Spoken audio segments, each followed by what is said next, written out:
know about the rest of you, but I only learned about Kylie Perkins within this last week of drama happening on the internet, and not because of her cleaning content. I'm a full-time stay-at-home mom, and I talk a lot about how I get my stuff done day to day, and one of the things that I outsource is house cleaning at this point. Wasn't always the case, but that was one of the things once me and my husband started to kind of like go up the rungs of socioeconomic stability, that was one of the outsourcing things that I desperately wanted to prioritize. Because when I had 2 little kids and I was responsible for all of the cleaning in my house, I felt like a humongous pull of my energy and resources were taken in that direction. And I used to talk a lot about the pick 2 method. So for stay-at-home moms, I think there are like 4 or 5 things that fall under your umbrella of responsibility: childcare, meal prep, house cleaning, and like, let's call it enrichment activities, and then like spousal relations. Not like relations, that sounds weird, but like hanging out with your spouse, quality time. And I realized with 2 under 2 that I was really only able to focus on 2 most days, maybe 1 other days. Like if my house was clean, my kids had been watching TV all day. If I had a really good cooked meal, the house was probably a wreck. Or if I had done this amazing art project with my children and played with them outside all day,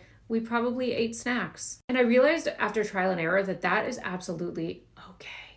As long as you're hitting all of those rungs at some point throughout the week, you're gonna have a well-balanced life. Will your house look like Home and Garden magazine? Absolutely not. Because I have ADHD, so I can hyper-focus on one thing, maybe 2, but I definitely can't juggle a bunch of balls at once. So I totally see the benefit in the type of content that Kylie Perkins makes that's a little bit more tough lovey. And I also see the benefit in the Casey Davis approach of like, do what works for you. There's no perfect way to do this. Because I think that has liberated a lot of us from just like the expectation of how things are supposed to look and how things are supposed to be done, which I think can be very detrimental to those of us who are neurodivergent or chronically ill or any of those things that get in our way. And don't get me wrong, I want my house to be clean. I just knew as soon as I was able to afford somebody else to do it, that was one of the things that like I didn't want to spend my time and energy doing. And thank God there are people who are really good at it and efficient and will take my money to do that because they are angels sent from heaven.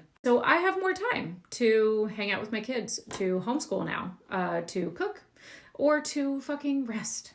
There's no one way to do things. You've got to do what works with you, with your budget, with your time, and with your abilities. Because nobody's going to live the same day as another person. And if Kylie Perkins' version of like tough love does not work for you, fucking scroll on. No one needs to bully you into doing something that doesn't work for you. And if you ever get stuck, use the pick 2 method. I swear, it really does work.